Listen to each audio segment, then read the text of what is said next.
Okay, this lesson is on multiplying and dividing using radicals. So we're going to be multiplying and dividing radicals kind of in the same way we do it with the algebraic terms. So the most important thing we're going to start off with here is when you're multiplying radicals, what you want to do is you want to multiply the coefficients and you also multiply the radicands. It's kind of like algebra. Think of it like this. 5x times 7x. I know that I can go 5 times 7, which is 35. And x times x is x squared, right? So you multiply them individually. I'm not doing FOIL or any one of those weird things. Multiply the two the coefficients and then multiply the two radicals, or in other words, in this case, it's an x, right? So watch, I'm going to do the same thing here.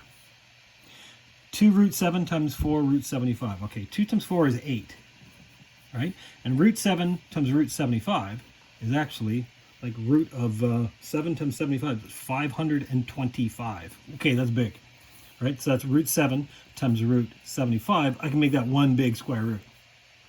So I need to break this thing down. I bet you that's divisible by 25. Let's see, 8, root 25, and root 21. Yeah, it is actually divisible by 25. See, the 5, it was a pretty good guess. So this becomes 8 times 5, so this becomes 40 root 21. Now, root 21 is just divisible by like 3 and 7. I can't make it 4 times something. I can't make it 9 times something. So that's done, right? So that's basically multiplying them. Now, you might have said, hey, you know what's easier? Simplify. This one won't simplify, but this one I see it right off the bat. I could have done this. I could have said, look, 2 root 7, and I'm going to multiply that by, I know this is 4 and 25 and 3, right? So that's like saying 4 root 25 root 3. 4 times 5 is 20. So this is 2 root 7 multiplied by 20 root 3. Now I can just go for, hang on, look, 2 times 40, 7, 3, root 21. It's the same answer, right? It may have been easier to recognize that. Now, if you recognized it, if you didn't recognize it, it'll still work the other way. Okay, so let's try a few of these. Let's multiply these things. So negative 3 times 4 is negative 12. And then the root 2x and root 6 is this is 12x. Now, 12 I can break down. X is just a regular x. It's inside. It's done. So this is negative 12. 12, I can make that 4 and 3, right? And I'm going to leave the x on the inside. Notice I left it all as one big root because, in this case, the x isn't going to come out, neither is the 3, but the 4 does, because I know that that's 2 squared. So this is really negative 12 times 2, so negative 24 root 3x.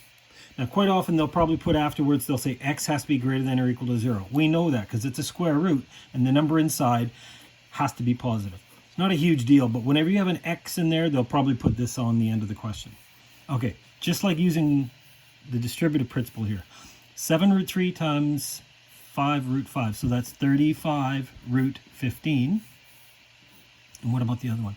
7 times 6 is 42. Root 3 times root 3 is root 9. Now, I know that that just means 42 times 3. 42 times 3 is like what? 126. That's it. 35 and root 15, I can make that 5 and 3. I can't make this a perfect square. It's not 4, it's not 9, so this is done. 35 root 15. Now, I cannot combine these two. These are two different kind of, well, that's a number. And this is a radical, a root 15 radical. I'm done. So just like algebra, this part's finished. Okay, how about the next one? Oh, this one's going to be FOIL. 8 root 2 times 9. Okay, so 72 root 10 plus 48 root 20. Now the other ones. Minus 45 root 5, right? I'm just going 5 times 9. I multiply the numbers. There is no root here, so I'm just leaving it as root 5. And the last one's going to be 5 times 6 root 10 minus 30 root 10. Okay. We got a bunch of root 10s here. 72 minus 30, that's 42 root 10s. I can simplify this. This I know, well, 45 won't, this one's done. But this one, I can make this is 48 root 4 root 5. And this is 45 root 5s. Okay, so this part's done. 42 root 10. This is 48 times 2, so this is 96 root 5s minus 45 root 5s. These two I can combine now. So 96 take away 45, that's 51 root 5s and 42 root 10s. They're done. This is a root 10, this is a root 5. You cannot combine these. You're finished. That's as far as you can go for that one. Okay, let's do this last one over here. I kind of overtook. Let's do this last one here. 9 times the cube root of 2w. Cube root of 4w. 7 times the cube root of, oh man, complicated. So 9 times, really 1, right? 9 times 1. So it's 9. Cube root of 2w times 4w is 8w squared. First one's done. Now let's do the other one. Plus 9 times 7, 63. Cube root of 2w, so this is going to be 56w. Okay, so let's see, what can we break down? I know that this is cube root of 2. Okay, so this is 9 times the cube root of 2 times the cube root of w squared. This becomes 9 times 2. So this becomes 18 times the cube root of w squared. I can't bring out the w because I'd need 3 of them to bring it out. This is done. What about this? 56? Is that, that's 8 times 7, right? Cube root of 8, cube root of 7. So 63 times the cube root of 8 times the cube root of 7. And there's only one w, so it's just got to stay inside there. So this becomes 63 times 2, right? Cube root of 8 is 2. So this is 126 times the cube root of 7w. We're done. They're different kind of radicals. Cube root of w squared, cube root of w, 7w. And the coefficients. That's all we can do. We are done there. So multiplying, yes, they can get a little bit ugly. Now, dividing, we're going to do the same kind of concept, right? However, here's what we're going to do. We're going to see if we can simplify these things first. So once again, divide the coefficients and also divide the radicands. But hang on, we're going to be smarter about this. I could simplify this thing first, but hang on. 80 divided by 5, that's just 16. So this is like saying the square root of 16, right? Because that's what 80 divided by 5 is. That's just 4. I could have simplified this thing down, and it would have been like a root of 16 or 4 and something. But this is what I would end up in anyways. So look, divide the coefficients. Now, 24 doesn't divide by 16, right? But it's a fraction. Think about it. 24 sixteenths. I can take out 8 from both of them. This becomes negative 3 and 2. Okay. And 40 divided by 4. Okay, so think about it. Root of 40, root of 4. That's root 10. And it's on top because 40 divided by 4. There's more the number on top. This doesn't break down. This is done. So you could write it like this. Negative 3 over 2 times the root of 10.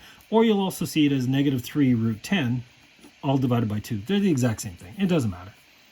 You could even say it's negative 1.5 times the root of 10, but who cares? Root 10 is done. It will not break down any further. Okay, so I could try and break these ones down, but hang on. The number on top is really 1 over 2, so it's really 1/2. There's my coefficients. And the radical is really 99 over 11. That's 9. So this becomes 1/2 times 3. This becomes 3 over 2. Done. That was not that bad. I'm lucky that these actually simplified out. What about these ones? Root 6 doesn't simplify. Root 7 doesn't simplify. This is going to get ugly, but you know what? Let's multiply these two first. Minus 8 times the root of 42. And it's all divided by 6, root 21. Now, these don't break down. However, I know what 42 divided by 21 is. Hang on. Let's take out 2 from it. This becomes 4 and 3. Negative 4/3, right? That's the numbers. Now, the radical part, this is just 2. 42, this is the square root of 42 over 21, which is root 2. Careful, it's still inside the square root. This is done. It's on top because there was more on top, right? So same thing here. Some of these look ugly. Cube root of 56. I don't know that number. However, 1 and 5, right? There's my numbers. Now look at the numbers. This becomes the cube root of 56 over 7. Isn't that 8? This is 1/5 times the cube root of 8. And the cube root of 8 is 2. So this becomes 2/5. This one doesn't break down on its own, but once I combine it with the 7, 56 divided by 7, I do recognize it. Okay, same thing here. Let's try this. 2, 4. I know that's 1/2, right? 2 and 4 is a half. Okay, and then what do I got? I got the 4th root of 64 divided by 2 is 32. Now, hang on. 32, that's 2 to the, hang on. 2 times 2 times 2 times 2 times 2, right? 32 times 2. 1, 2, 3, 2, 4, 8, 16, 32. So I could make this 1/2 times the 4th root of 16. And also the 4th root of 2, right? Because 1, 2, 3, those 4 become the 4th root of 16. And I know the 4th root of 16 is 2. So this is 1/2 times 2 times the 4th root of 2. This becomes 1. My final answer is the 4th root of 2. Now, I could have tried to simplify this earlier, but it's easier to just do the division, 32. That way I'm only simplifying one of them, not two of them. Okay, that's where we're going to get started into for multiplying and dividing. And then next week, we're going to look at something called rationalizing the denominator, which is more to do with division.